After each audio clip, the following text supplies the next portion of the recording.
This is the third application of Gauss theorem, and in this application we have to find out the intensity of electric field due to a charged conducting spherical shell.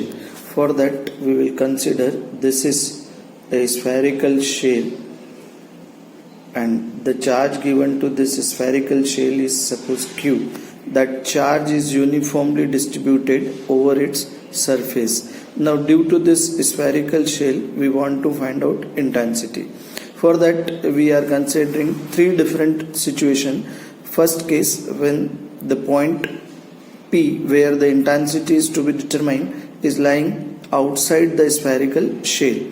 Let the radius of the spherical shell is capital R and the distance of the point P from the center of the shell is small r. Now this small r is taken as radius, and then a Gaussian spherical surface is drawn all around the spherical shell. So first case, when point P is outside the shell, we know that phi is equal to E ds cos theta, but theta will be equal to 0. So cos 0, that is equal to 1.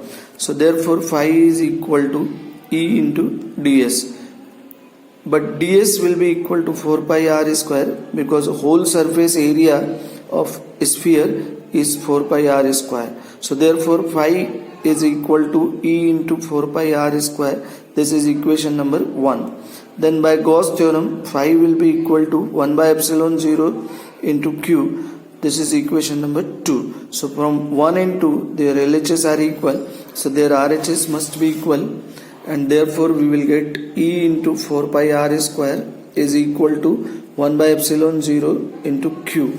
Cross multiplying, so we will get E is equal to 1 by 4 pi epsilon 0 into q by r square.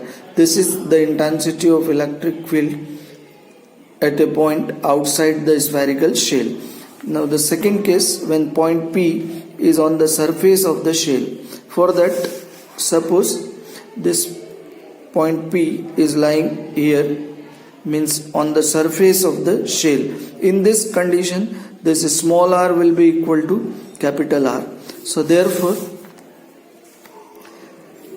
from equation 3, E will be equal to 1 by 4 pi epsilon 0 into q upon capital R square.